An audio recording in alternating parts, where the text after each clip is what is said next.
Good morning, Africa. Good morning, Nigeria. Good morning, Akwa Ibom State. It's a beautiful Monday morning, a great time to rise and shine wherever you are. Of course, the weekend is done. The new week is upon us. My name is Uyai Aneka, and I am thankful to be alive and to be doing this with you this morning. Thank you for joining us. Of course, don't forget to be a part of the fast-growing community on social media. Like, share, comment across all our platforms on Facebook, Instagram, and YouTube. We also like the conversation and the engagement on Twitter at Spectrum T Online. Let's keep the energy, of course. Let's talk Nigeria this morning. And of course, my name is Francis Oyimaidet. Glad to be here. Happy New Week to you. I do hope you had a refreshing weekend. And of course, you're ready to get this week up and running. And of course, to go ahead and fulfill all the goals you set. Remember, is the last week of July 2023. And before you know it, it's going to be the August moment, people. And then the Ember Rush. But we're all thankful, we are all grateful. It's been quite a roller coaster kind of ride. And of course, here on Rise and Shine will always, kickstart your morning and ensure that you have a refreshing moment to have a very fruitful and productive day. Great.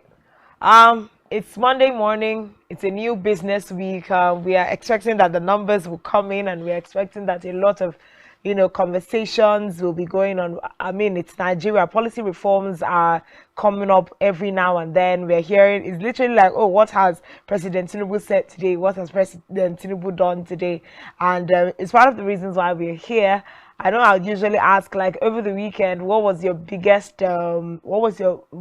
national story? What's the biggest thing that you heard over the weekend?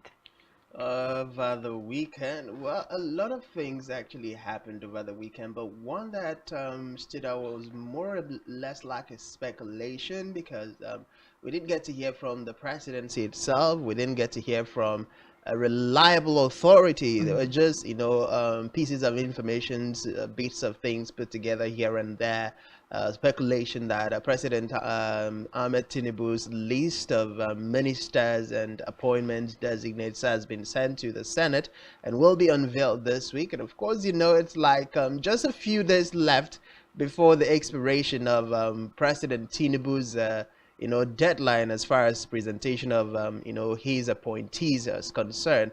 Same year for Akwa Ibom State government, but we know that in the issue of Akwa Ibom State, the list was sent last week, and so it's a little bit of mixed reactions, questions as to why we have so much persons who were part of the previous administration still returning under this administration when the governor had clearly promised he was going to have his appointment cabinet members from across party lines, from across different divides, but then of course also bringing in new hands and competent ones at that. But seeing that a majority of people who served during the immediate past administration of His Excellency Governor Domi Manuel still returned to the list, Akwa Ibomites have reacted in multiple ways.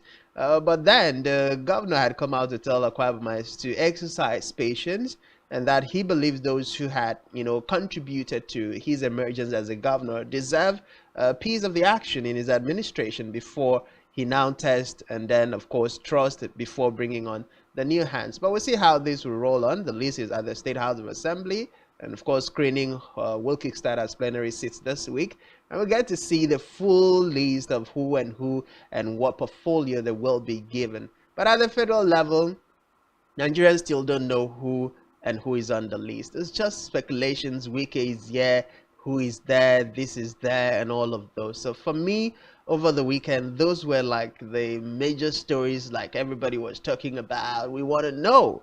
I actually do want to know as well, but we have to keep our fingers crossed. Definitely, that's all we can do. Keep your fingers crossed. I mean, the presidency had said at some point we need to just lay calm. When the president is ready with his list, Nigerians to hear about it. And and some people are also of the opinion that speculations never really go without some pinch of truth in it. But we're here for it whenever it officially comes out. But then let's move to our first major story for this morning, and would also like to call this one some form of speculation also. But it's making the rounds on most of our national dailies about the fact that there is pressure on two presidential tribunal justices to resign, and we have a certain NGO, Face of Waziri Nigeria, found raising an alarm. Now, of course, we know that in the next couple of days, wanting to, I mean, I think a week or two, the tribunal is meant to come to an end sometime in August. All of the conversation, the cross-checking and all of that is supposed to come to an end, and a judgment is supposed to be given by the tribunal sitting over the presidential election. But of course, we see here that there are some allegations being thrown around here. Of course, a non-governmental organization, Face of Waziri Nigeria, has said strong indications have emerged of frantic efforts to frustrate at least two of the justices at the Presidential Election Petition Tribunal, PPT, to resign in order to make mess of the judicial panel.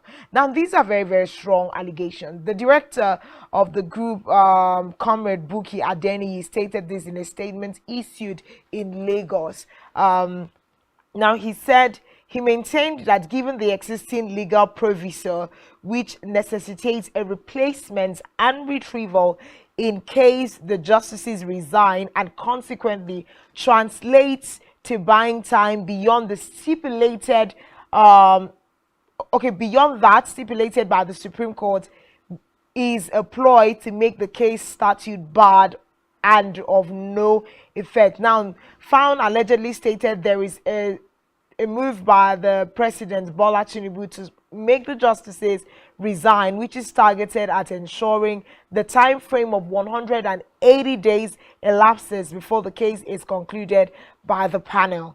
Of course, he said the justice has not resigned at the moment, but we have it on good authority that Mr. Tinubu and his team are seriously working hard to threaten and frustrate or one or two of them to resign, so that the panel will be bereft of jurisdiction at this stage. Francis, this is like a ticking time bomb. Well, some persons would call these, part of the internal crisis within the judiciary. Others would say it's just one of those rumors that is being thrown as a way of propaganda to further put pressure on these, judges who are part of these all-important responsibility, and owe Nigerians the obligation of making sure that at the end of different judiciary processes, the person that actually gets announced, or whatever the verdict of the panel would be that is taken in line with the laws of the Federal Republic of Nigeria, and of course in the spirit of justice, fairness, and equity, which of course is why the the law court is there to give hope to every common man. But then also, you recall last week we saw the first rounds of propagandas, as many would call it, where a phone conversation between the CJN and the president Ahmed Bola Tinubu and his team was reported to have taken place. We also saw the authorities of the Nigerian judiciary coming out to say there was no conversation between the CJN and the president Ahmed Bola Tinubu, or any members of the presidential team, as a matter of fact. And of course, shortly after that, we also saw another speculations that one of the judges at that then it was one of the member of the presidential committee tribunal that was set to resign for the pressure that was put on him to compromise the outcome of the election tribunal case before it. But now we're having to, it goes back to say there is no smoke without fire, in as much as at this point we've not heard, like the authorities of the judiciary came out to speak, we've not heard from these two lawyers. I'm yet to read anything coming authoritatively from them, credited to them as their response to the news making the rounds in the media. But until I get to hear that or get to see an article from them, for me, I would still say these are speculations and possibly one of those media strategies or propaganda employed by some persons to put pressure on these judges and maybe force them to take a drastic decision that will lead to one way or the other favor somebody somewhere. However that is, Nigerians are hoping that these judges who have been tested and trusted over time will stand their ground and do what they had sworn to do, and that is to protect the laws and integrities and of course the rights of all Nigerians within the dictates of the Nigerian constitution and extant laws. And that is the hope of all Nigerians. And I, as a Nigerian, think all Nigerians are walking in the right direction to actually keep that kind of hope alive. Well, there's a lot of last minute inferences coming up with regards to the tribunal. We know that the presidential candidate of the People's Democratic Party had filed a first suit on July 11, asking the petition to look into President Tinubu's academic claims from the Chicago State University, and also he on his own has received some slams, with regards to that particular move. But then there's a lot to look into this particular allegation.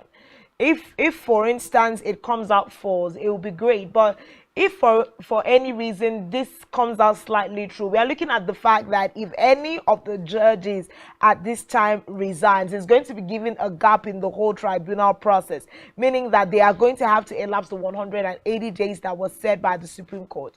Now, it also infers here that if the 180 days window elapses, then that whole petition tribunal becomes null and void, because there is a window gap by which the Supreme Court had given for the case to go through. So we hope that all of the organizations, all of the authorities involved will, as a matter of fact, also take this allegation, these suspected moves seriously. Let there be investigations made to make sure that no judge is under any kind of pressure to take an action that they do not want to take, because literally it will be against the state of Nigeria and the state, against the health of the democracy of the nation.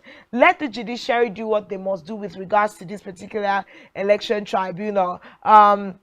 There's been a lot of back and forth speculations, and some quarters are even saying that this is also as a result of some of the in-wranglings, currently happening in the All Progressives Congress, tying it here and there. But to what extent, will the authorities in power want to retain their power? I think we've always asked this question back and forth. We hope that all the parties involved, all the three parties, including the electoral umpire, will be satisfied and ready to accept whatever result that the PEPT calls out at the end of the day. Well, it's as far as the election is concerned, as far as litigations and court cases are concerned, there is always somebody who's going to feel he didn't get justice True. at the end of the day. But whether or not somebody feels like he didn't get justice, there is also room to appeal those cases within the confines of the law. At this point in time, I think just this morning I read a comment from President Ahmed Bola Tinubu was saying if there is ever going to be a rerun election, Exactly. it should be between him and the People's Democratic Party. That's Atiku Abubakar at this point in time. But then a lot of questions still goes under the way that, or as far as this comments from President Ahmed Bola Tinubu is concerned. Are you really sure that this election was between you and Atiku Abubakar? Because at some point in time, I think there was a comment from Atiku Abubakar when the election petition actually kickstarted, where it seems the PDP were towing the part of the Labour Party and saying they themselves know, for instance, in Lagos State, it was Labour Party that won and not them. And other states of the Federation that the PDP actually cited the Labour Party. So it is a very big responsibility between the judiciary system. It's a big test on the judiciary. And how these play out is going to further, either ways, give Nigerians confidence in the judiciary or make Nigerians hate the judiciary all the more. Now, the standpoint is the judiciary has been compromised over time, and there have been cases, that the Nigerian system, judiciary system, has not done due diligence or justice to it. Just yesterday, we had some human rights organization, and even I think NLC, also saying that one of the reasons Nigeria is as corrupt, or one of the reasons that Nigeria is as poor as it is because of the Nigerian judiciary. And how are they making that statement? Because over time, Nigerian judiciary has been said to enthrone persons who were not the will of Nigerians to govern them.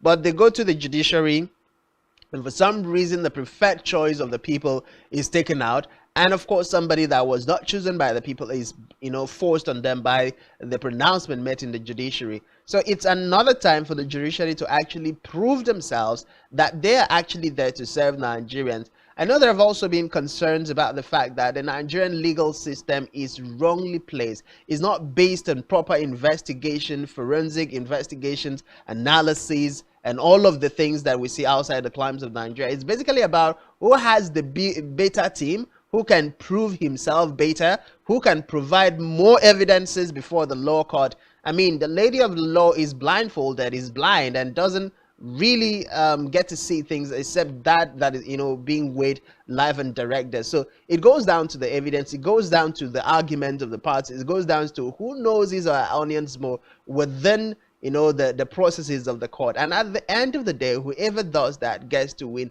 But I think at this point, another conversations that Nigerians are also having, how about having some reforms within the Nigerian legal system, within the Nigerian judiciary, that also enthrone some of the things, or most of the things that we see outside the shores of Nigeria? Don't just talk about arguing a case, don't just talk about presenting evidence.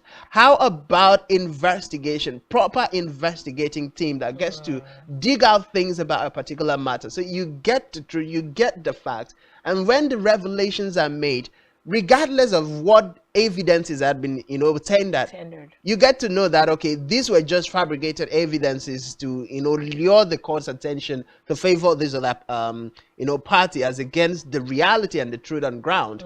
And this can only be revealed through proper, thorough, on the ground investigation. That's what Nigerians are hoping to see. But then we hope, with the face of Nigerians and the judiciary at this point in time, the pressure already. Recall some time ago also we had the CJN outside the shores of Nigeria, and then it was rumored to have been pictured with the then president-elect, now President of the Federal Republic of Nigeria, Ahmed Bola Tinubu. And of course, the CJN came out to say no, there was no such meeting outside the shores of Nigeria.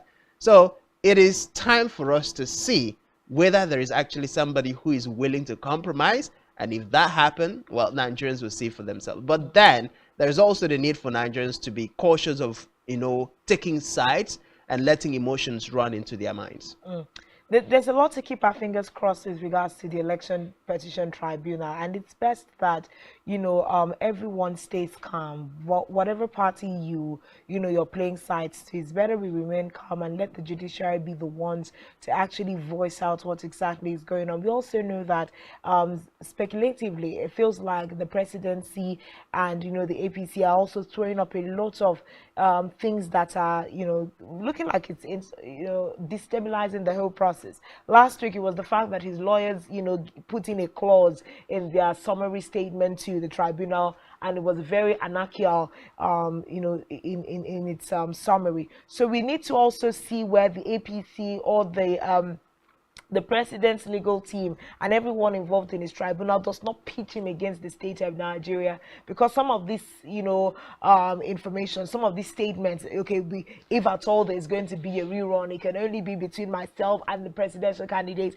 of the People's Democratic Party. Nigerians, for one, will think that it is in the place of the judiciary to determine who is going to be faced, is going to be in the face of a rerun. So coming out, by himself as the president to say, oh, if at all this is going to be part of what the judiciary says, it should be between myself and the PDP. But then again, that is more like preempting the results of the whole tribunal case. So it's more like the president should stay calm, the presidency should stay calm. APC, although there's a lot of in-wrangling, amongst them, they should also stay calm and allow the judiciary to take its full course with regards to this particular election tribunal. But that's where we'll let that particular story to slide right now. Of course, these are issues that are making the rounds on some of our national dailies. But then let's look at the fact that APC crisis is still it's taking on a new phase and a new form every now and then. And now speculations have been taken all the way back as to why Abdullahi Adamu did not stand the chance of staying longer as the chairman of the All Progressives Congress. And we see here that the vice chairman of the party has, said that part of the reasons was when he attempted to foist the former Senate President Ahmed Lawan as the presidential candidate of the party. So we see here that, of course, there seems to be, Adamu is being called out for some of his sins of the past. And said for attempting to do this is the reason why we cannot, have you now. The vice president of the party said, apart from the fact that Adamu had attempted to freeze statutory organs of the party, he also wanted to foist the then Senate President Ahmed Lawan on the party, but was swiftly criticized by state governors and Asiwaju Bola Tinubu, who was the then aspirant. Now, Now, the Vice Chairman Lukman, in a statement, said it was, however, regrettable that the APC has continued to move from one leadership crisis to another. Of course, lamenting that the National Working Committee (NWC) has become a distant observer in the process of recruiting a new national chairman. Of course, we know that right now there's a contest for who is going to become the chairman of the APC at this time, and there's all kinds of manipulation and what would I call it? Lobbying. Lobbying is the word I was looking for. Thank you. And there's a lot of lobbying going on there at this time. Some people are saying, "Oh, we are going to, support this person because it's from the North Central or from the Northwest." But there's a lot. The whole APC conversation is currently heated up. Well, APC from prior to the election was heated up. There were different crises at the state, at the national level, and Nigerians were of the opinion probably they were not ready, to even stand elections. And then we saw election come and go. The whole drama, President Ahmed Bola Tinubu, then the presidential candidate of the APC, came out with the slogan, "Emilokon's my turn," and all of the reactions that trailed it. Now, we also saw for a fact that, Tinubu's emergence was not some kind of a consensus. It was not even, as at then, the preferred choice of, former President Muhammadu Buhari. And we saw all the drama that played out. It seems literally the former president was forced at some point to show face at the different APC rallies just to show support for Ahmed Bola Tinubu. But then his emergence came. And of course, we're now sitting here and we're talking about him as the President of the Federal Republic of Nigeria. Adamu being the leader of the party, being the chairman of the party, definitely, if he had sided with Ahmed Bola Tinubu, then I think a lot of the dramas that we saw unfolding, a lot of the giving up on at the last minute, or merging calm at the last minute, would not have played out. It would have probably been a matter of a consensus candidate. Now, one thing that has to be certain as far as politics is concerned, it is about interest. It is about loyalty. It's about who you can trust. Now, as the leader of the APC, Ahmed Bola Tinubu definitely will need people who are loyal to him.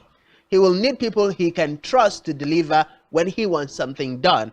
And in the instance that is already known, this person was not in my camp, this person did not support my emergence, there are chances that this person might want to work against me, even now that I'm the president of the Federal Republic of Nigeria and the one that is seen as the leader of the party. Now, with that being said, a good politician will want to re-strategize. A good politician will want to put different people in different places, strategic places particularly, so that when the time does comes for him to do anything, he will know that, okay, this is my boy, this is my child, this one is loyal, this one is on my team, this one has my back. And with that, he will know that, he can take certain decisions, he can delegate certain responsibilities, and then go to bed knowing that whether or not he's in the country, those decisions, those directives are going to be observed or maintained or strictly carried out to the later. And so what is happening is just natural.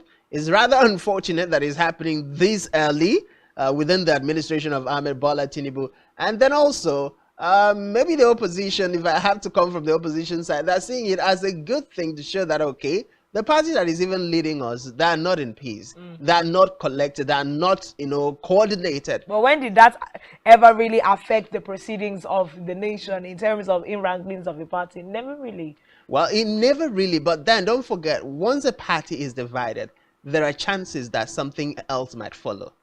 If you go down to history, you would see it happening. You saw what happened when former President Goodluck Jonathan lost by the movement of Atiku Abubakar. Then you saw what happened, what played out for Atiku Abubakar by the movement of Wike and the G5. So it's a recurrent decimal, whether it's PDP or APC or whatever party it's happening to.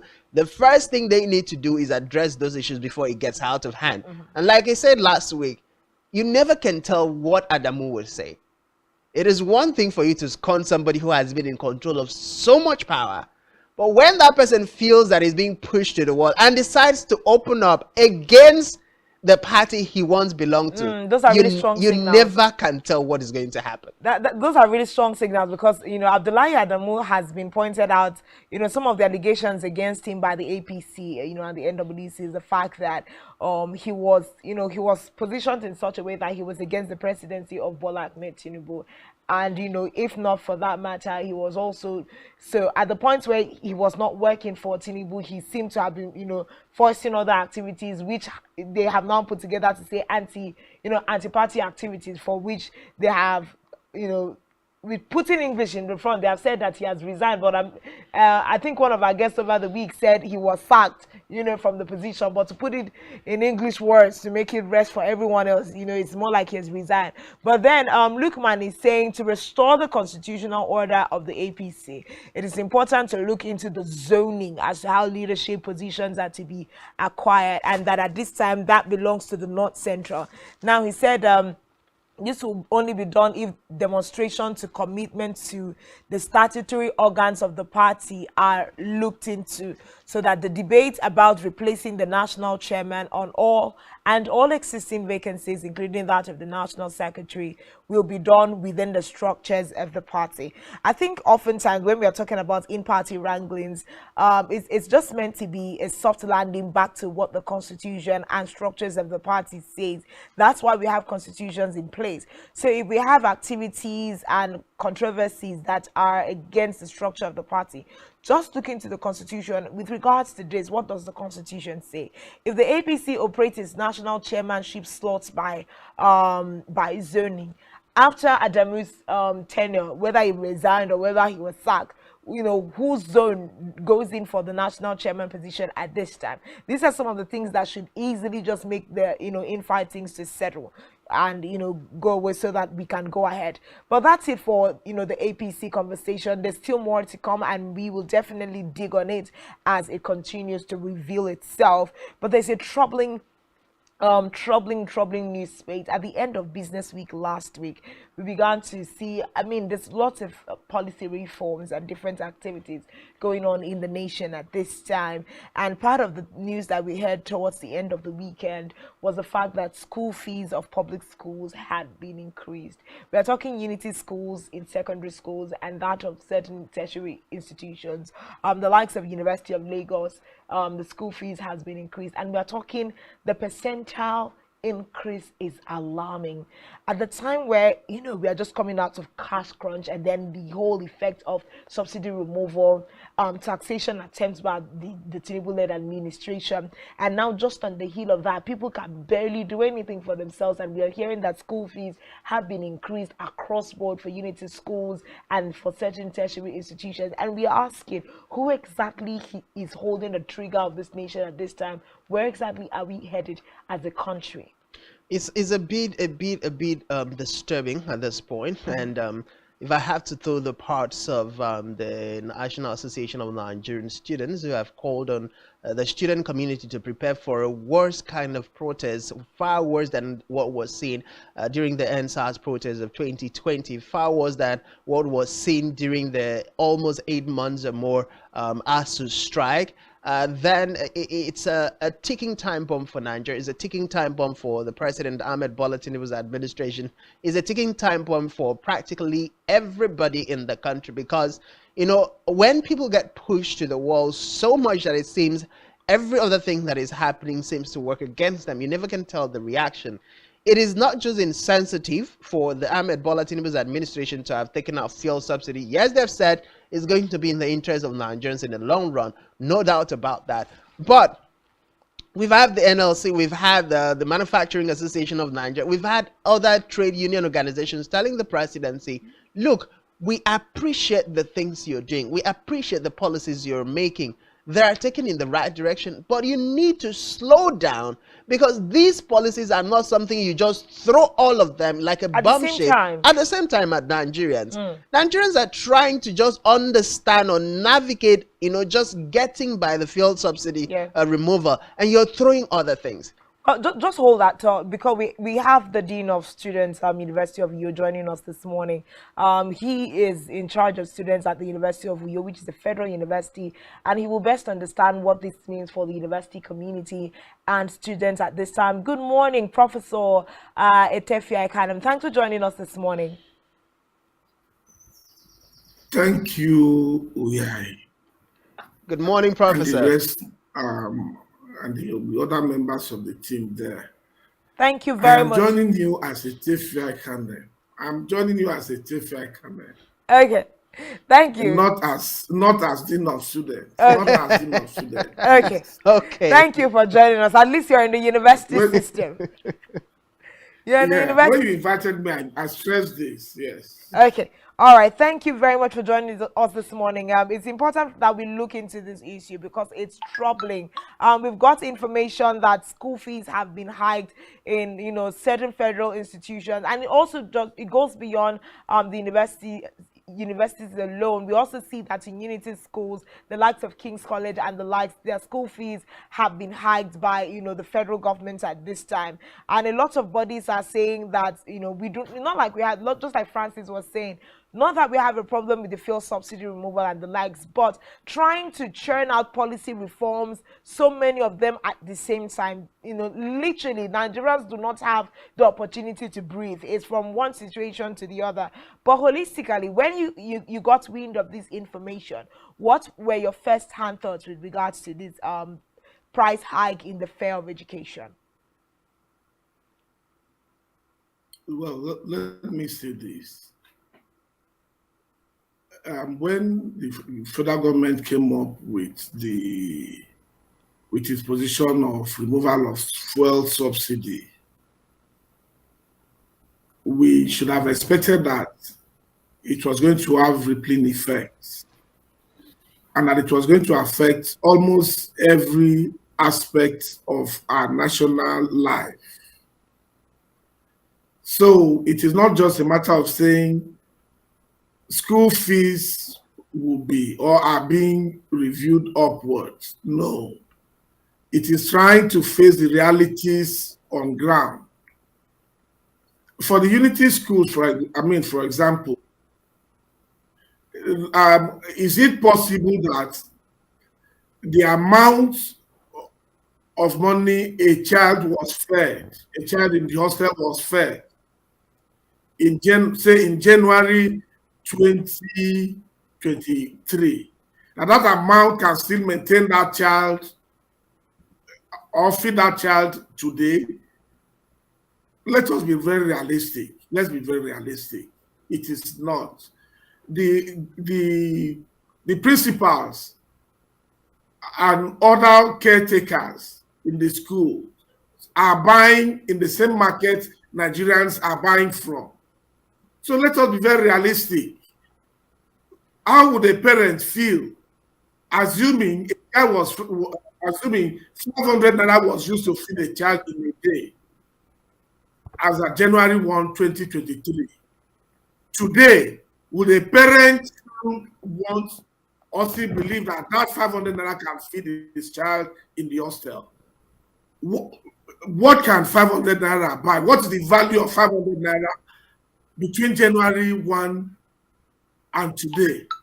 These are the issues which you face. I mean, it is just the reality that is staring us in the face. So you do not So believe that that. is it. So you do not believe that this is absolutely, a wrong move at this time. I mean, Unity schools, their school fees is moving from 45,000 to 100,000. The other realities, you have stated very salient points. These are the realities on ground. But the other reality at the moment is the fact that minimum wage has stayed the same so far with all of these changes. Yes, we know that 500 naira can no longer suffice as it would, given those hypothetical examples that you did. But what are the parents going to do? Their minimum wages have remained the same. there's little or no profit margins anymore in businesses, as a lot of businesses have been clamped down by the realities on ground. So what would you say, ask parents to do now? For instance, parents under the ages of the National Parent Teacher Association, NAP10, have asked that the president should put some brake on some of the policies he's reeling out, as this is choking for parents at the time. Yeah, well, in which aspects should this break be applied? The moment fuel subsidy was removed, prices of things skyrocketed. So in which area are we saying this break should be applied? Now, let's say this. I'm happy that parents are up and talking today. A few months back, unions on campuses were complaining. And we wonder where the parents were. And at that point, the unions have stated clearly that if we get that we're fast approaching the stage where we have found ourselves today, those teachers are parents too. And everybody is buying from the same market. I am not in any way justifying the increase or holding brief for the federal government. No. But all I am saying is that Nigerians are now being faced with the stark realities. How do you, for heaven's sake, do you come up and say you are removing fuel subsidy? Months later, nothing has been done to improve the welfare of the people. All we keep hearing is that plans are being made. Before fuel subsidy, what was removed? What was minimum wage? 30,000. What's the minimum wage today? 30,000. Now, if it is this hike in school fees that will make Nigerians wake up, I think it's good for everyone. You see, when we're even saying this, do we even consider the mindset of the teachers in the classroom? Before the teacher leaves, he has to go to the classroom to go and teach. Shouldn't he first be able to put his own household in order? In Nigeria today, I am wondering how the teachers are feeling when their pay cannot even take them out of their homes, not to talk of getting them to the classroom. So let us not just be the problem should not just be the hike in the school fees. What about the welfare of those who are teaching in the classroom? It shouldn't just be the fact that, okay, one is able to pay fees for the child. That is all. Sorry. The unions in the universities and other institutions kept saying that our institutions were being destroyed. We are today, I think we are almost at the lowest. Okay, Mr. Tefian, so far so good. You've highlighted some of the things that all Nigerians are facing, and we totally agree with you. I mean, any Nigerian at this point will agree with all that you've stated. But then, in as much as we know that from the moment that fuel subsidy, was removed, everything skyrocketed. As it stands, there is no going back on the fuel subsidy. There has been no announcement of an increment. Okay. So there is no going back on the removal of the fuel subsidy. Yeah, most Nigerians Nigerians do. But then, as we stand, there is no going back on the fuel subsidy removal. The federal government is yet to agree to the NLC and the TUC and other trade unions' agitation for over 200% increment in the minimum wage and, of course, increments in salaries. Where do you see this leading Nigerians? Because as at this morning, over the weekend, Nigerian students are planning an all-round, all-out protest. We've also seen, from the body language of the NLC and the TUCs and other trade union organizations, it seems that will be the next line out. In the event of these, when it seems also the federal government might be saying they don't have money to accumulate or, consider all of the things that Nigerians are agitating for, where do you see this leading us? And what impact would this have on the education system, especially at the tertiary and secondary school levels? please, let me start from this. From where I am, I know several Nigerian students are having it real tough to maintain themselves in school. After the Naira policy that we had some months back, several businesses were crashed. I have met students who will tell you, sir, I cannot continue in school because my parent businesses got crashed during the Naira policy issue. And you probe further, they'll tell you that they to survive, parents had to fall on to rely on their capital to feed their family. Now we are out of that policy. These people are out of business, and many children are out of school. So what Nigerian students and the workers' union may be saying is very serious, and I think the government should take them very. The government should not just think that it's going to be one of those things that they should play with. The government shouldn't toy with it. Nigerians are suffering. Nigerians are suffering. And when you push people to the walls, and where they realize that they have nothing more to survive, nothing more to live on, one can never take for granted how they will react. I think the federal government should just wake up and be serious. It's not enough to tell us that subsidy has been removed, and yet people should remain where they were before subsidy. That to me is a way, a shortcut of sending people to hell. Nigerians are already living in hell. And Okay. you know, when people realize that, begin to ask themselves, what are we living for in any case? Whether we go move to the street or not, we will still die. Like they will say, anyhow, man will die. So I think the government shouldn't allow it to get to that. As a person, I expected much more from the president, much more than we are getting. Okay. Just before we let you go this morning, as an educator, what impacts do you think this is going to have on the education sector, knowing fully well that this sector has been failing for the longest time?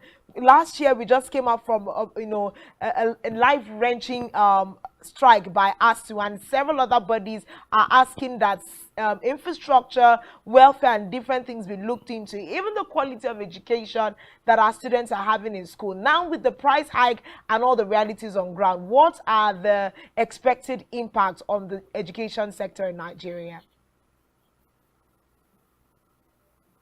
For me, I still do. I still do. Because if things are not changed, if the government does not take positive steps to redress the issue, we may get to a point where several Nigerian students may be forced out of school because many of them not too many, will be able to afford the fees. And the quality too will continue to nosedive. We may get to a point where what we have is worse than what we had some years, or what we had when ASU even embarked on the last strike. Already, it is already far below where we were at that time.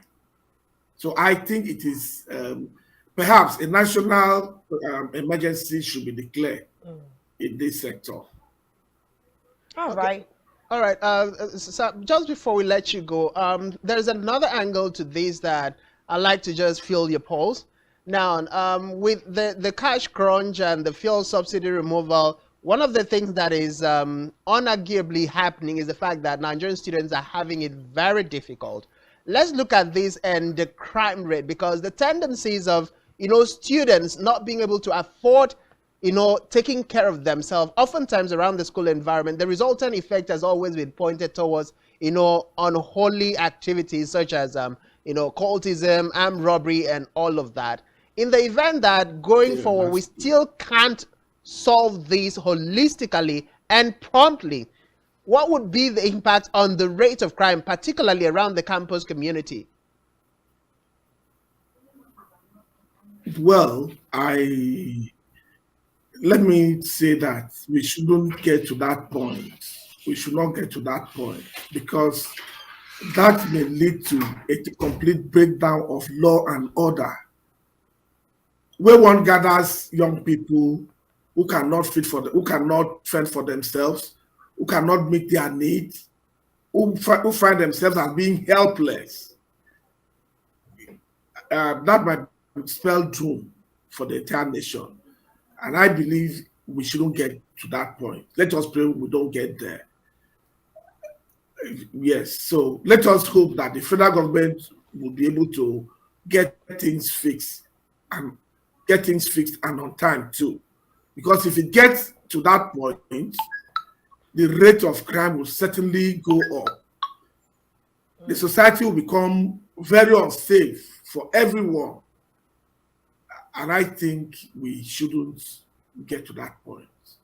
Thank you very much, Sir Etefia Cannon, for giving us your time this morning and sharing your wealth of knowledge with regards to the education sector. We do hope that the federal government can hear some of the things that you have postulated this morning, and the education sector will move out of the very dire situation that it is. But we appreciate you for your time this morning. Thank you, Yai. Thank you. Thank you. God bless. Amen. All right, sir. Enjoy the rest of your day.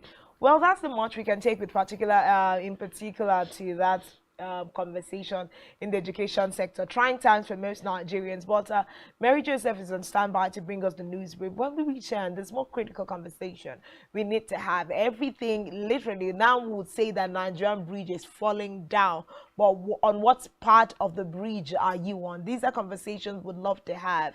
Of course, we'd like you to come on our social media platforms, engage us, send in your questions. What are your concerns with the policy reforms of the Buhari-led administration in the past 55 days? These and more are some of the conversations we'll be having after this time out. To stay with us.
Business exists only to meet the needs of the people, but there's an extra advantage if your product and services are pitched on a platform that gives you the added advantage over your competitors. For your desired return on investment and so much more, advertise on Spectrum Television, on StarTimes DTH Channel 421 and on free-to-air with a frequency of 12733. Spectrum Television, broadening your horizon.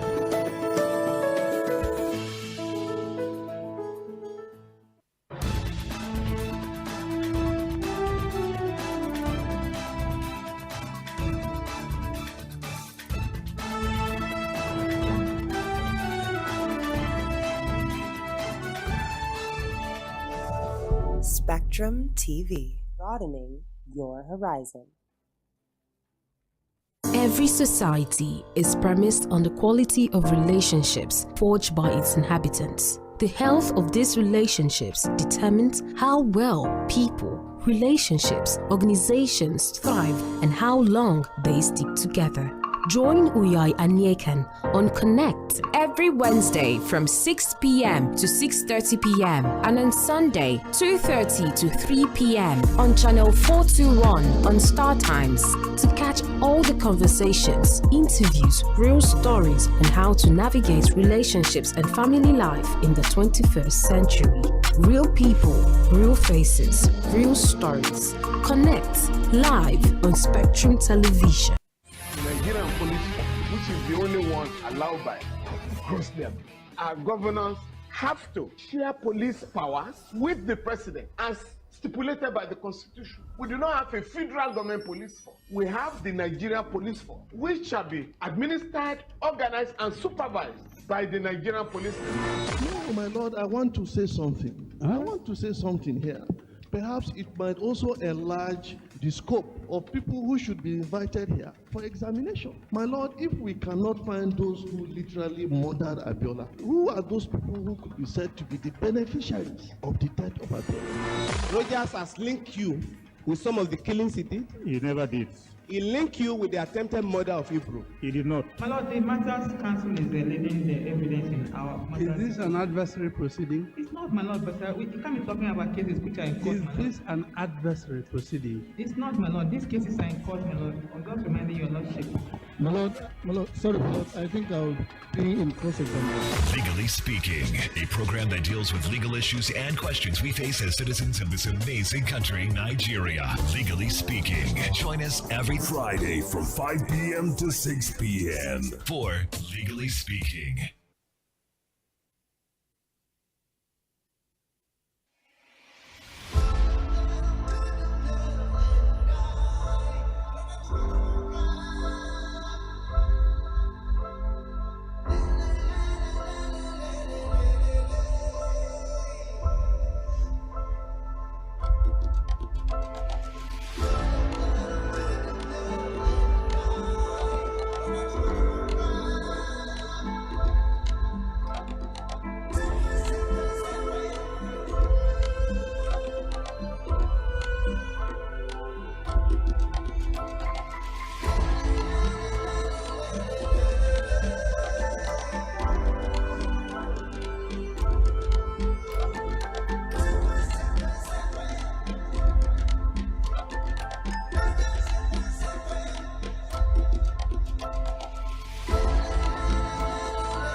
Heads of state and government, Secretary General, His Excellency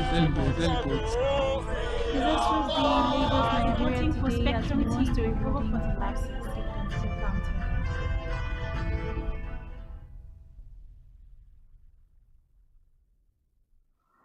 A very good morning to you and welcome to your morning news brief on Spectrum, live from Uyo. I am Mary Joseph. Begin the news brief with a report that the Vice President Kashim Shettima has departed Abuja to represent President Bola Tinubu at two major international summits in Rome, Italy and St. Petersburg, Russia. Shettima, who left the Nnamdi Azikiwe International Airport, Abuja on Sunday, will join other global leaders for the first stock-taking Moment Summit.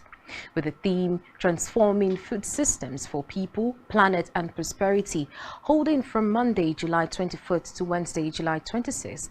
The event is being organized in collaboration with the Rome-based UN agencies, the Food and Agricultural Organizations of the UN, the International Fund for Agricultural Development and World Food Programme, as well as the UN Food Systems Coordination Hub and wider UN systems. Away from that, the federal government has arraigned 12 suspected oil thieves in a federal high court Asaba in connection with the intercepted Cameroon-bound vessel laden with 150 metric tons of stolen crude oil. The vessel, MT Tura II, was intercepted on July 7th on Escobar Seas in Delta State with 11 Nigerians and 1 Ghanaian on board. The military on July 11th set the vessel ablaze at a creek close to Bennett Island in the Warri Southwest local government area of Delta State. Meanwhile, a total of 529 foreign-trained medical and dental graduates reportedly failed the assessment examination conducted by the Medical and Dental Council of Nigeria. This is according to the examination report obtained from the MDCN on Sunday. The two-day assessment examination was conducted on Wednesday, July 12 and Thursday, July 13, 2023 at the University College Hospital Ibadan in Oyo State. The MDCN said 704 medical and 30 dental foreign-trained graduates participated in the assessment examination. We head straight now to the foreign scene, where a one-day conference in Rome gathered representatives of some 20 nations, EU officials and international organizations. Italy Premier Giorgia Meloni conveyed the summit to make her country a leader in resolving issues impacting Mediterranean nations, such as the energy, as Europe looks to Africa and the Middle East to permanently replace Russia's supplies and illegal migration. African representatives attending the event include Ethiopian Prime Minister, Tunisia's President Kais Saied, Nigeria's Prime Minister Muhammadu, and Egypt's Prime Minister Mustafa Madoble. And finally, in sport, Arnaud Danjuma says it is second time lucky as he finally has signed for Everton 6 months after sensationally pulling out of a move to Goodison Park at the last minute to join Tottenham instead. The Nigerian-born Netherlands international has joined on a season-long loan from Villarreal to become Sindaj's second signing of the summer after the arrival of Ashley Young from Aston Villa. Danjuma 26 changed his mind on the move in January due to managerial uncertainty, but says the history of Everton tempted him to finally join the club. We'll have details of this and more in our news at 12. I'm Mary Joseph. Let's head back to Rising Channel, where we have Uyai and Francis on standby. Do have a wonderful morning. Government, Secretary General, delegates. Voting for Spectrum TV to improve 40 lives in County.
Business exists only to meet the needs of the people, but there's an extra advantage if your product and services are pitched on a platform that gives you the added advantage over your competitors. For your desired return on investment and so much more, advertise on Spectrum Television, on StarTime's DTH Channel 421 and on free-to-air with a frequency of 12733. Spectrum Television, broadening your horizon.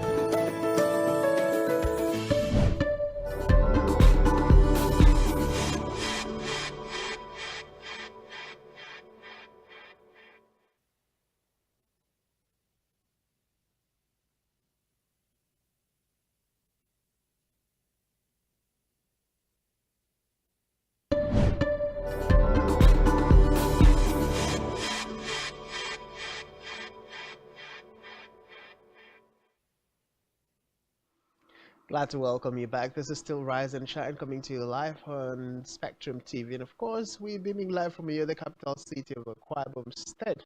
Today being Monday, the 24th element of July, has been a wonderful morning. So far, we've talked about a lot of things, particularly the increase in fees for students in Nigeria and the alarming rate of suffering that is plaguing Nigerians at this moment as a result of the different things Nigerians have had to endure within the immediate past administration of the former President Muhammadu Buhari and the now administration still within the APC of Ahmed Bola Tinubu. We started with the cash crunch when Nigerians had to buy, the naira for a naira. I recall buying at as much as 5,000 naira for 3,000 naira, 2,500 naira, and Nigerians had to face a lot more harsh conditions. And shortly after that, we're coming to the era of President Ahmed Bola Tinubu, starting out with the fuel subsidy removal, which of course most Nigerians have agreed is in the interest of the people. But then, the big question Nigerians are asking, what modalities had the president and his team put in place to ensure that after the fuel subsidy has been announced, Nigerians would ease gradually into settling in. But it seems the President Ahmed Bola Tinubu's administration didn't have any plan inside when the announcement was made on the 29th of May 2023. Because face it, almost 2 months after the announcement of the removal of fuel subsidy, Nigerians are still grappling with the effect. And in as much as the federal government is mulling over the paltry 1,000 naira cash transfer to 12 million poor households in Nigeria, with the so-called ripple effect of impacting over 60 million Nigerians, there is no saying that with the way fuel is talking down and the price of foodstuff in the market, it definitely won't amount to anything for the average Nigerians. Now, raising the fees of Nigerian students at a point in time when the salary is not even enough for the Nigerian parents to take care of the home front, let alone take care of the amount of the fees that used to be hitherto applicable across the Nigerian universities and colleges and of course unity schools.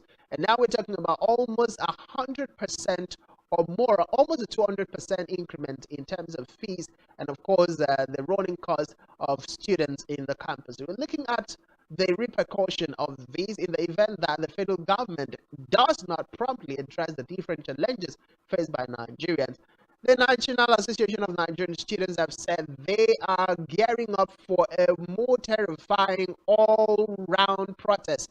The NLC, the TUC, and other unions in Nigeria have also spoken in the same direction, following the failure of the government to fashion out a genuine palliative for Nigerians to help cushion the effect. There's also been a question of why Nigerians are still borrowing when the federal government have come out to tell Nigerians how much has been saved as far as the fuel subsidy removal is concerned. So these are minimal we've touched, but then there's still a lot more to come. And right about now, we will be going to bring you the many stories or the different stories on the front pages of the Nigerian newspapers.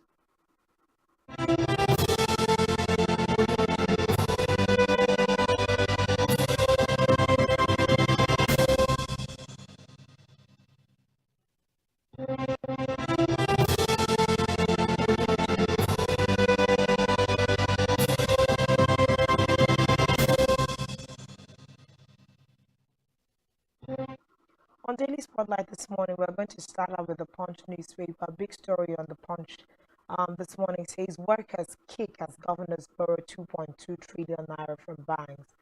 Governors' borrowing spree has left states poorer. Pensioners, workers lament. Government must avoid short-term borrowing that may harm state finances. Dawn's warn. We also have here Senate gears up for ministerial screening. Awaits list this week. Page 13. Dollar now 876 naira at forex shortage worsens. Page 28 is where we can find details.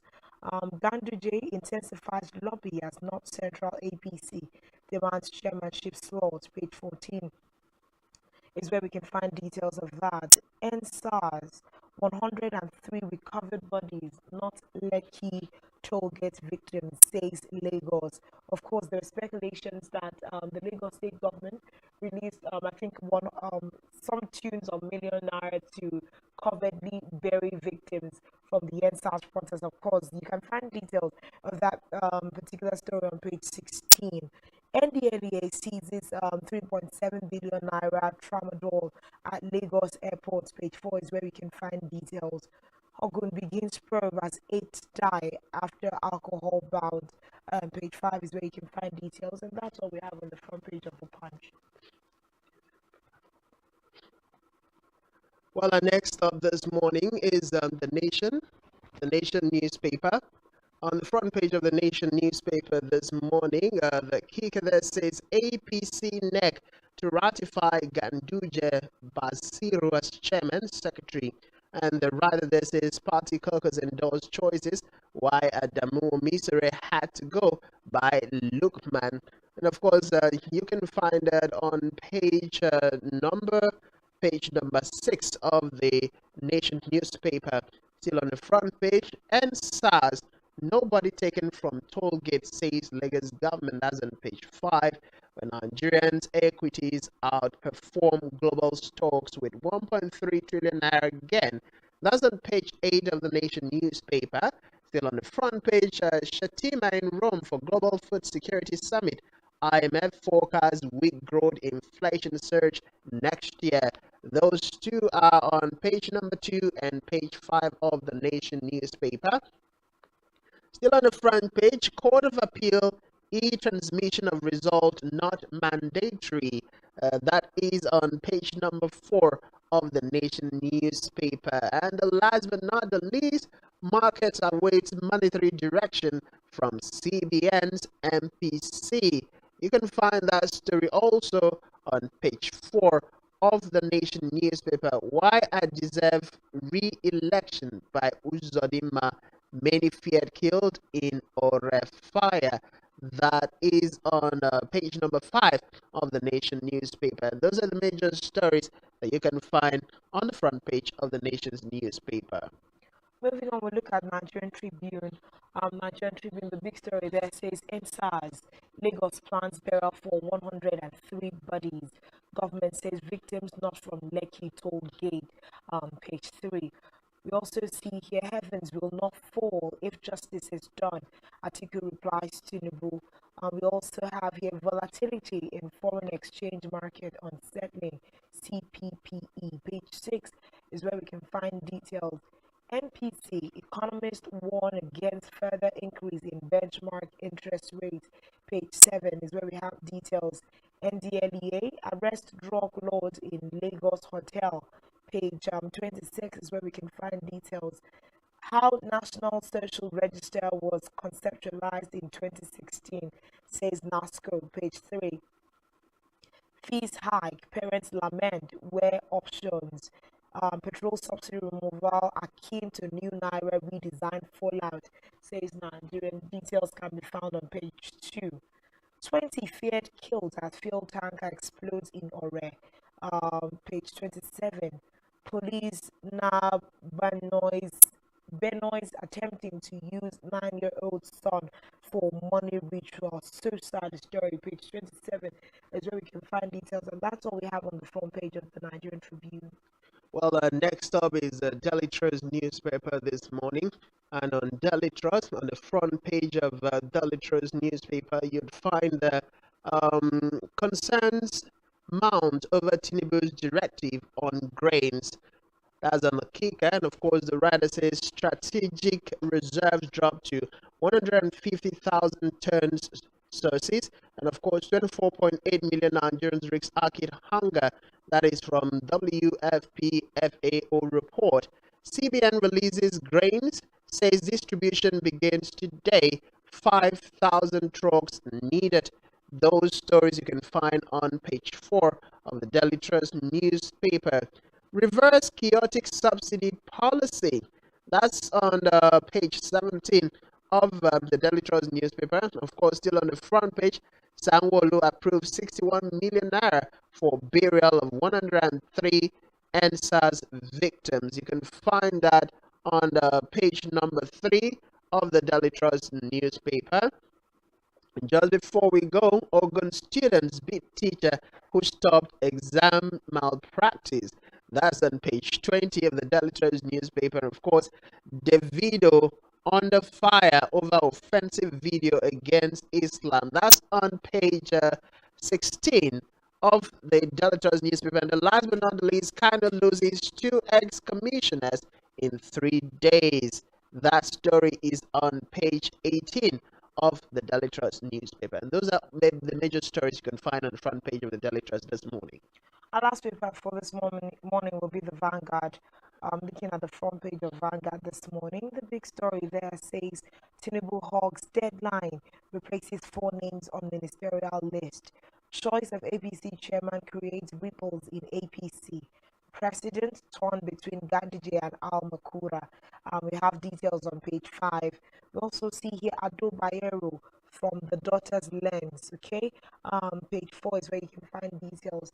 Lagos clarifies purported planned mass burial for NSAS victims. Page 6. Despite huge demand for Nigeria's produced cargo aircraft, still leave empty. Okay, despite huge demand for Nigeria's produce, cargo aircraft still leave empty. Pitiable at this time. We also see here cash crunch. Artisans now go into collabo to survive. Page 7. World Bank States Belt National Social Register.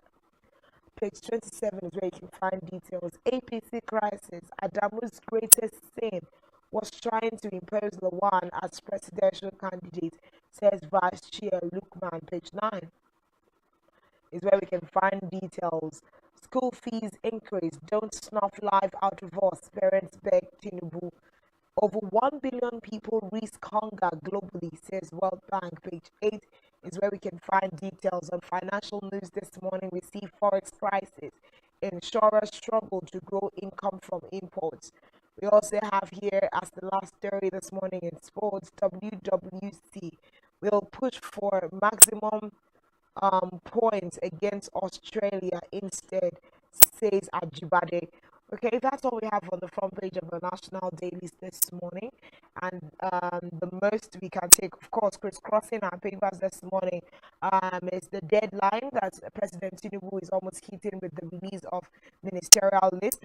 We also see the whole NSAS story, the mass burial to be done by Lagos State and all the other speculations around it, crisscrossing our papers this morning. Of course, APC crisis also tops the front pages. Well, a lot is happening in Nigeria right now, but the one I find hilarious and at the same time very worrisome is the beating up of a lecturer by Nigerian students who actually caught people, in examination malpractice. And I'm asking where the extent of moral the extent of moral decadence in Nigeria in the educational system, and of course, it raises a question as far as the disciplinary measures kept in our institutions are concerned. How do students have the mind power, the muscle? What even gives the impetus for students to beat up a lecturer? After you've committed a crime, you're being caught, and rather than plead for mercy and leniency and then commit to changing that bad attitude and lifestyle, which of course is against everything within the academic environment, you gang up and beat up a lecturer. I'd like to hear a lot more from this kind of story and get to hear what the punitive measures meted out on the group of students who actually beat up a lecturer is, because without that happening, it wouldn't serve as a deterrent to others, and many more of such ugly scenarios or trends might come out. Yes, we know there's always going to be those wrong elements within the academic environment who are not interested in sitting down, focusing on their studies, and of course, making themselves worthy of whatever grades they get. And they're finding a shortcut to attending, but taking it to the extremes of actually beating of a lecturer, that is way out of the normal kind of things that we've had. This is like the first time I'm getting to hear this kind of story. Very pitiable, but that's all we can take this morning on the front pages of our national dailies. To get into the detail of all that, pick up a paper this morning so that you are abreast with the issues that are being raised. But at this time, we're going to take a quick break, and when we return, we'll be joined by our guest to look at the Bola Ahmed Tinubu's 55 days in office and his policy reforms. Where is it leading Nigerians, and where has it taken Nigerians to at this time? Do stay with us as more conversations will continue on Rise and Shine.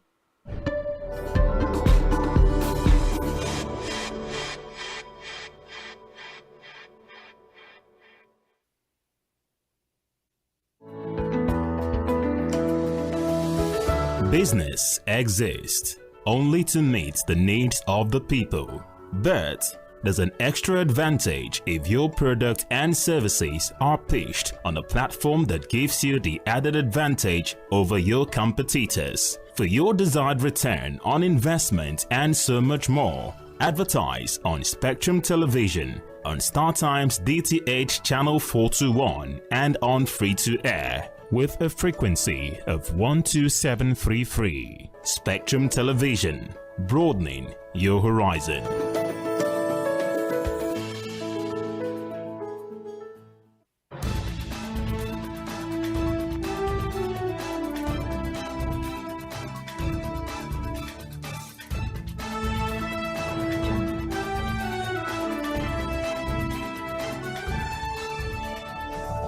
Spectrum TV, broadening your horizon. Every society is premised on the quality of relationships forged by its inhabitants. The health of these relationships determines how well people, relationships, organizations thrive and how long they stick together. Join Uyai Anyekan on Connect every Wednesday from 6 p.m. to 6:30 p.m. and on Sunday 2:30 to 3 p.m. on channel 421 on Star Times to catch all the conversations, interviews, real stories, and how to navigate relationships and family life in the 21st century. Real people, real faces, real stories. Connect live on Spectrum Television. Government.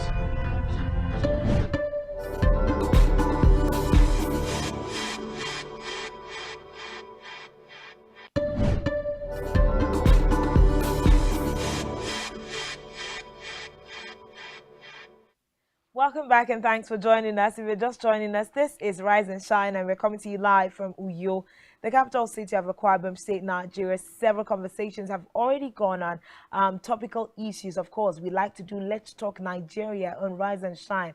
For you to catch up on some of the conversations we've had so far, you need to be following us across all social media platforms, all of which you can find at spectrumtv.ng. We have real-time conversations on Twitter at SpectrumT Online. We'd like for you to hop on there right now as we're being joined by our guest all the way from Lagos, Deyemi Saka. Of course, we're going to be looking at the first 55 days of President Bola Ahmed Tinubu in office and some of the policy reforms that he has brought to bear. How is it affecting Nigerians and where is it leading Nigeria as a country? If you have questions, if you have contributions, and if you have concerns that we can look into this morning, please feel free to head on to Twitter at SpectrumT Online, and we'll take those questions and concerns real time this morning. Of course, we are looking at certain reforms that have been brought to bear by the Tinubu-led administration in the past 55 days. The big blow was on May 29, while he gave his inaugural speech. He had mentioned that subsidy removal had become a thing in the country. And just after that announcement, everything seemed to skyrocket all at the same time. Fuel price hike came on. Now the cost of living has also quadrupled at this time in the country. We've also seen the president bring about several other reforms, deregulation of the electricity sector. We've also seen the Naira being floated in the past 55 days. We've also just talked about the fact that school fees have been upwardly reviewed by this administration. Several things have been done almost all at the same time. How are Nigerians faring? Good morning, Demi Saka. Good to have you on the show this morning. Of course, Demi Saka is a public affairs analyst. Glad to be back. Yes, it's been a while. Yeah, it's been a while. How's Lagos State this morning? Cloudy. Oh, okay. Wow, and I know that Lagos State is the hub of business activities. With all the realities on ground, floating of the Naira, how much the Naira is doing against the dollar right now, the market, I think it's 870 something Naira as of this morning. And then again, we also have fuel price hike. How is business energy in Lagos? Well, the truth of the matter is it's not easy. It's not fun. It's bringing about untold economic hardship on Lagosians or Nigerians. I think it's just about time for Mr. President to address us as a nation. I don't know. I don't want to sound like a prophet of doom, but I don't see exciting times ahead. At least not for the next 6-8 months. Speaking of which, we haven't heard the president give a national speech yet with regards to some of the reforms that he has brought about in the last 50 days. Does that in any way trouble you? I mean, there's been a lot of changes here and there, and Nigerians have been calling out, civil society organizations have been begging. And there is even a funny one that goes around where we had the president saying, allow the poor to breathe. But it seems like the president is not allowing Nigerians to breathe with how much policy reforms is doling out. But does it trouble you that we've not had him address the country yet? Well, I don't want to sound or come across as being critical of a new administration, but at this point, you expect the president to come out with a persuasive speech. You know, that is what you need right now. That is how you can get the buy-ins of Nigerians into this thing, or into his administration, and policies or policy trust. I've not seen anything different. I don't know how we like deceiving ourselves in this country. Instead of, yes, people tell you that subsidy have to go, subsidy must go. You're fine. We're all agree that it must go. It's a fraudulent regime. But you can't just let Nigerians bear the hardship of the corruption of some few Nigerians. We should bring these people to book. They should probably return or refund what they, quote and unquote, the loot. Who has conducted an extensive forensic, audit of the subsidy regime?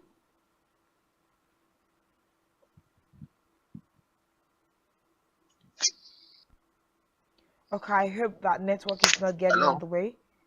Demi, can you hear me? I'm with you. Okay. I said, nobody. Go ahead, please. Okay, I said nobody has conducted a forensic audit of the period you're probably looking at, or probably period in view where you believe Nigerians or the federal government has just been fueling corruption. I will give you an instance. Around January, February last year, the NMPC, in its wisdom and obviously pure negligence, imported a large consignment of fuel, which we Nigerians will call contaminated fuel, but they will call it off-spec. That product had subsidy paid for. That shows you that there was no quality control. Nobody was sanctioned. A new government came in, did not even sanction anybody. And you are just so quick to push the burden onto Nigerians. It's unfair. We should know at a point the NNPC was claiming Nigeria consume 100 million liters of fuel a day. Or they just gave us a figure. Let's even assume that you buy this, you fill up your tank today. You're probably not going to fill up your tank until the next 2-3 days. So the numbers can't be constant. That is just the elementary investigation. You know that this is it's not Nigerians conducting or probably involved in this fraud. It's the NNPC and its marketers Well, ripping off Nigerians. So why isn't Nigeria you just want Nigerians to bear the burden? When the Russia Ukraine crisis war started in February 2022, as at August 2022, Saudi Arabia Aramco declared 800 billion dollars profit, exceeding even their expectation for the year. And the government says they are going to plow the money back into the society, into the economy for social security and what have you. What did we make? Rather than make money during the Russia Ukraine and in the peak of it, we NNPC declared loss. So we seem to be having a problem of minders of our system there. It's just that we have failing structures in the country, JME. Wouldn't you think so? You see, it is not. You see, it's okay. It is easier for me, or would have been a lot easier for me to believe, because the argument of no pay, no gain doesn't sink and doesn't sit with me. Because you still look at the cover of Mr. President, you see an average of 20-25 cars that will be filled up, that will have that tank filled up on taxpayers' money. You still look at the budget of the State House. Yes, you probably might want to give them the excuse that we're not the one that prepared the budget for 2023. But you could as well come in and give an executive order to reduce it, this budgetary spending in the State House. I can still tell you that you still find something budgeted for software renewal. You still find something budgeted for sporting activities for 2023. You will still find some ridiculous amount budgeted for kitchen utensils and cooking gas. So when you exhibit extreme emotional unintelligence, how do you want Nigerians to believe you? It's unfair on Nigerians. I've just 3 major policies for subsidy.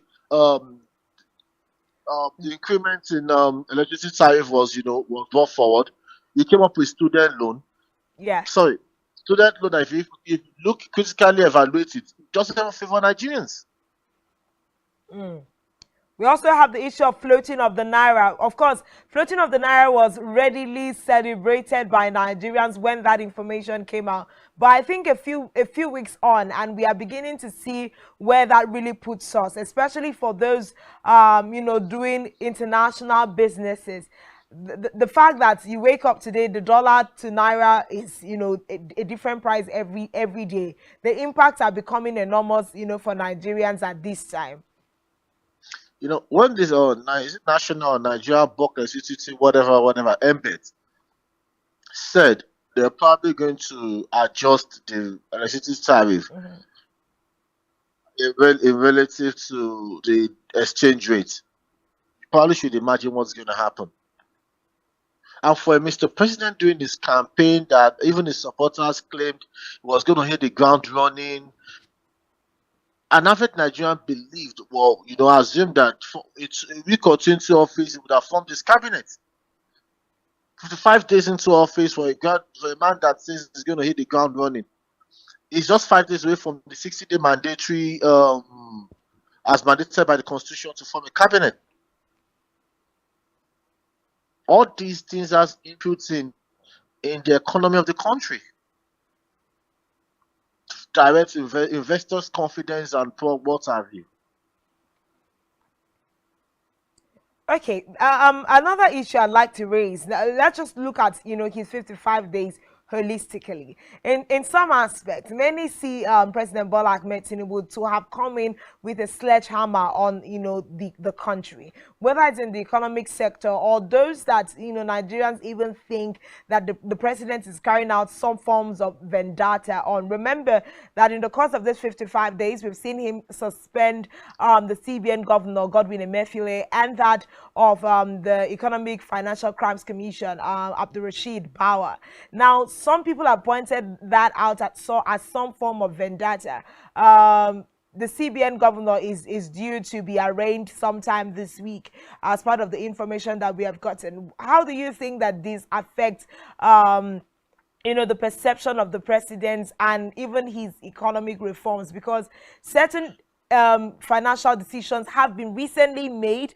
One of the meetings have been held in CBN for the first time in the last 7 years, and Godwin Emefiele was not in attendance. You see, when we get carried away, or we allow politics or political affiliation to influence our decisions or how we evaluate things, we just play with our sovereignty. I'm not a fan of Godwin Emefiele. Let me put it out there. And I tell people, it was an indictment. Godwin Emefiele being the central bank governor throughout the regime of retired General Muhammadu Buhari is an indictment of his, or probably a contradiction of his fight against corruption, because you cannot claim Emefiele released monies under Jonathan and you came aboard and you retained him for throughout the 8 years of you being in office. Having said that, the CBN is an independent body established by law. The CBN mandate is about the monetary policy or policies of the country. Now the question is, did Emefiele do anything outside the purview of his office? No. If you say the policies were bad on the country's economy, it's under his purview to make policies, whether good or bad, for you to now come and evaluate or jettison such policies. But to reduce the implication with regards to the global community or international community is like, you're telling us that the head of your monetary policy is involved in terrorism, because that was the first thing they were flying around. Only for you to now charge him to call for illegal possession of firearms. That means you brought your secret police, you reduced it to a tool of vendetta or witch hunting. For what reason? Two institutions have been messed up because of that action: the DSS and the CBN.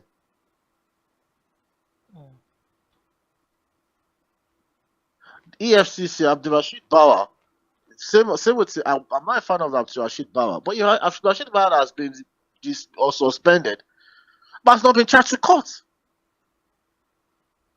So are you telling us that you dismissed him or you suspended him, kept him somewhere, and now trying to fabricate? Because that's what it seems. Because if you have a watertight case against him, you should be in court as we speak. There are a lot of allegations against Bawa. Former Governor Zamfara made one. A lot of allegations are flying here and there. You probably should have investigated that, gather enough evidence, and charge him to court. Don't make it look as if it's just about, okay, just want to ease people that are not on your side to put your people on board. We should protect our institutions. Our institutions must be seen to be detached from the whims and caprices of those in office.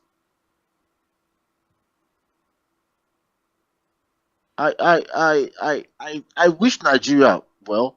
I'm a patriot. I love my country. That's the only passport I bear, the green passport. Mm-hmm.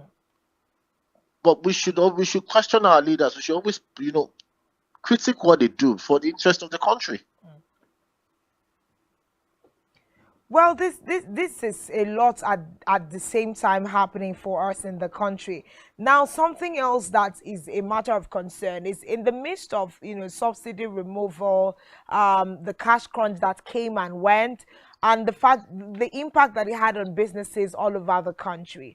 We're also looking at about the fact that the Tinubu-led administration has not come forward to tell us how they intend to manage labor, because as a result of these, people are losing businesses. Some businesses are taking out workers in the midst. But we've seen the NLC and the TUC come off last week to say they are even going to pull out of the table of negotiation with the federal government on the premise of this subsidy removal. And they're also asking that the federal government considers a 200% increment in minimum wage and other benefits for workers. Where do you think that these policies are as reformed and as doled out by the Tinubu-led administration, is placing the labor force in Nigeria at this time. Last week, certain unions in the country have already said they are going to cut down their working days between 2 and 3 days to be able to combat the effects of, fuel price hike.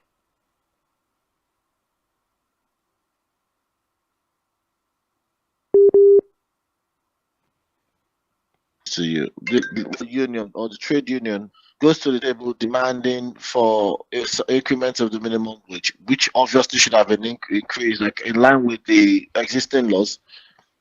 Trust me, there'll be job cuts, and it's still going to take us back to or back to square one, or back to the beginning. You're saying that if we increase the salaries, that if minimum wage is increased, we are going to also experience job cuts. Is that what you're saying? But we want to hold on to this old wage, and we keep that. We don't lay off people, or we increase and we lay off people.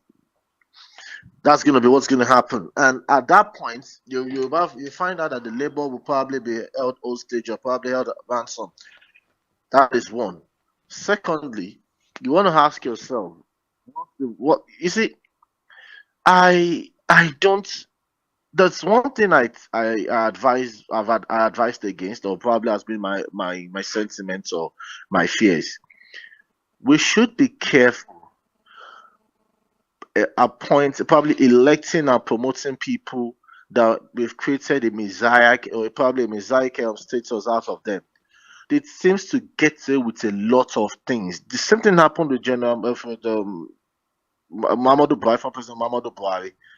Because we made a messiah out of him, and at that point we pressurized. We made Nigerians, not all of us, but most Nigerians, suppressed national interest and institution just to believe that he can do no wrong. We all headed the same path with Bola Ahmed Tinubu.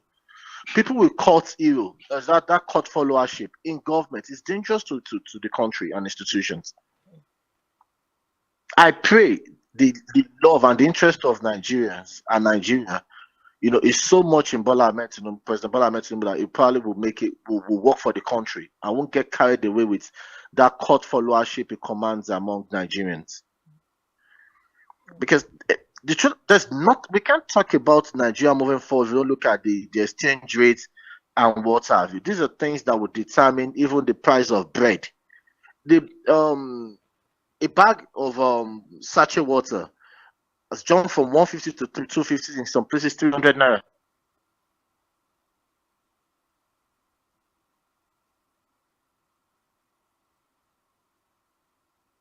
Bear with. And these are the reality we will live with. So I don't see anything changing unless they come up with a plan so we think can bring, once the exchange rates start coming down, and we have to earn more. We have to earn more foreign exchange, and that's the truth. But how do we earn more?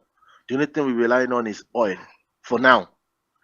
Maybe there's a way it's going to tell us that it wants to bring all the other natural resources, the gold in Zamfara, whatever, across the country to ensure up the earnings and for the good of Nigerians.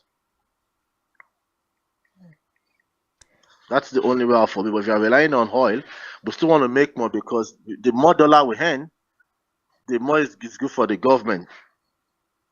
So the government will even want the dollar to go up because it makes it earn more.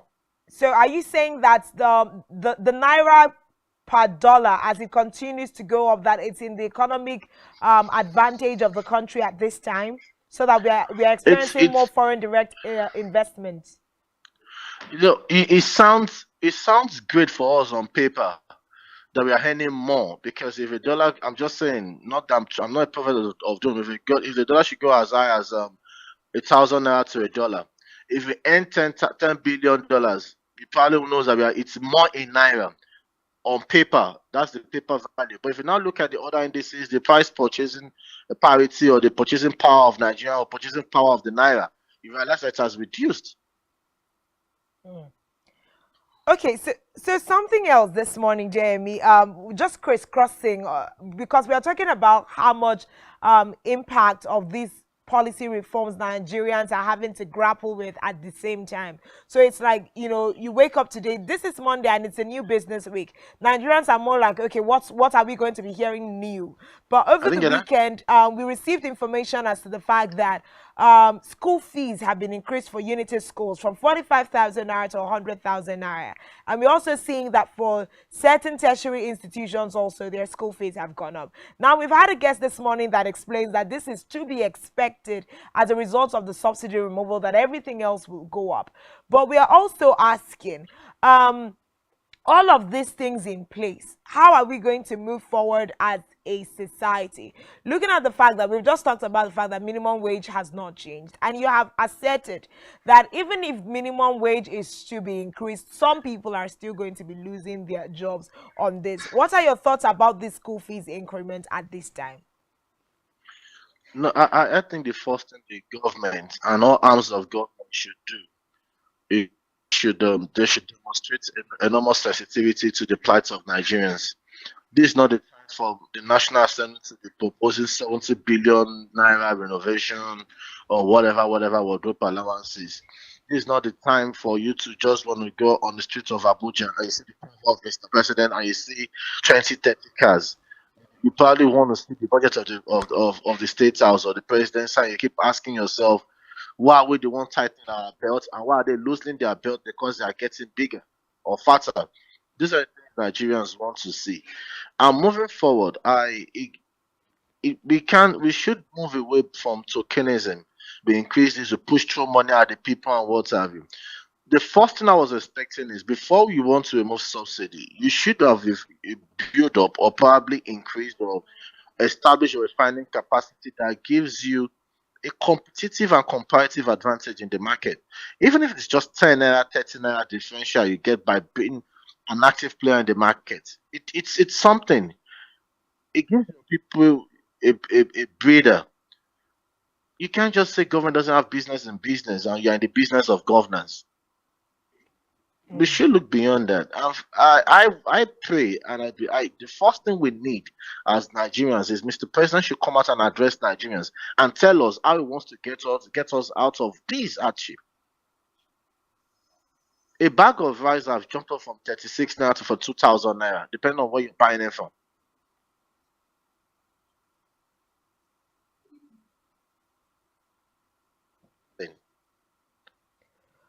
Well, and there's more, and there's a policy. Okay, now we'll foreign remittance should be paid in naira. Yes, over time policy will be good. It push for demand for naira and probably increase increase the strength of the naira. But for the next 2-3 months, it's still going to be the rush for dollar because the people want to hold the dollar because they still want the dollar to have its value. Some argument So that for us to give naira the strength, for us to give naira to make naira gain strength, we should increase our exports and foreign earnings. You should find a way to increase it. Maybe we're going to increase the number of barrels per day we sell. Maybe we are going to increase on other source of foreign earnings. We just need to do that. Then we can now look at industrialization. And then we can now look at industrialization. I see your emphasis on foreign direct investment here, and I think it's a good one. But let's still lean on these school fees increments by the federal government upward review. Reno Mokri, gave some statistics this morning that is troubling on Twitter, and he's saying that the average tuition fees at Nigerian public universities is 50,000 naira, which stands at $65. And now he began to enumerate, institutional fees in other countries of the world and comparing it as to why Nigerians should not necessarily feel the pinch. I mean, he's saying, if you compare it comparatively with other nations of the world, we are paying minimally for education. But the argument is, what's the minimum wage in all these other countries? What's the strength of the education sectors? You can't just come out and argue that the federal government is in their right to increase school fees when we have a lot of things that is wrong in the education sectors. So Damian, I'm asking you this morning, as opposed to cost of education in other countries, because I mean, some people are trying to say we shouldn't cry foul for the increments because it's in the right of way. What do you think about this particular argument? Well, let me say this. I've always been a fan and an advocate that the federal government cannot keep subsidizing education. Because whether we like it or not, yes, our education is heavily subsidized. But as the sad part of it is the subsidy is not, you're not seeing a reflection of the subsidy on the education itself as a sector. Having said that, I probably want to take, I'm not probably without directly taking on Reno Mokri. He listed out all these countries and what have you, but he failed to realize that there are other support systems that makes the students and the family to pull through such, paying such tuition. In United Kingdom, you cited that as an example. As a student, you're entitled to some hours. You could work as a student. There's an existing financial package, student loan, for you to access. A lot of Americans have not even paid up their student loan, but it's still there. Do we have that in Nigeria for you? See, when you want to compare things, be fair with your comparison or your parameters you're comparing with. An average parent in America is not waiting for his child to finish school and start taking care of him or her. Because there's a system for old people. But in Nigeria, your parents are slaving and working so hard to send you to become something, and you're like, you're their retirement package. Because they worked why they were there, instead of spending the bulk of their resources or earnings on themselves, they using it to train you for the future. So how do you want to tell a man that is 80% of what he's earning to train his child to now to just tell him that you have to, even apart from after spending 100% earnings, you have to get into debt to see your child through school? And where are the opportunities there? We talked about the free markets. Other countries, about see them having free markets where entrepreneurs could. In Nigeria, the free market is on paper. There's a high level of intellectual property theft in Nigeria, even by government officials. The market doesn't work. You are not allowed to thrive. In fact, it's like they give you a cake, and the next thing they are coming with, they are sending something to take away the cake from you, or even take away even your gari you have at home. The troubling times, we must say. But Demi, just so that we can round off this conversation this morning, the president has asked that Nigerians should please bear with him and suffer the pain for a little bit more, as this policy. Some quarters are saying that by 2024 January, we'll begin to see the yieldings of some of these policy reforms. Sorry to butt in, please. Which pain or what pain is the president and his family and anybody in his cabinet have gone through since 1999? None. Yeah, so you can just give us your concluding thoughts with regards to that. You can give us your concluding thoughts. No, he's been the governor was governor of Lagos State 1999 to 2007. He's been on pension by Lagos State government. They're taking care of him, whatever, in any form, in any way, from 2007 to 2023. He's not the commander-in-chief. The state is picking his bills. That with his family. His wife is a former senator of the Federal Republic. So he's right. So what? Which pain? Okay, you want to? Are you in the pain with us? You're not. If you don't know what I'm experiencing, how can you actually project yourself to a degree of pains that we are going through? Saka for coming on Rise and Shine this morning, Tinubu administration and some of his policy reforms and where they are putting Nigerians. Thank you for coming on the show this morning. It's been a great time talking with you. So that's the much we can take on Rise and Shine this morning. Serious issues. Pertinent on all of this is if the federal government and the president is asking Nigerians to suffer the pain for a bit, like Deyemi Saka rightly asked, what pain are the minders of our systems undergoing? Of course, we've had all the monies that have been set aside for them to be able to experience in the plight of Nigerians. These and more are some of the issues that Nigerians are going through. But for today, that's where we draw the curtains. Tomorrow, we'll talk Nigeria again. But till then, please make sure you're following us across all social media platforms, all of which you can find at spectrumtv.ng. Until tomorrow, my name is Uyai Aniek, and of course.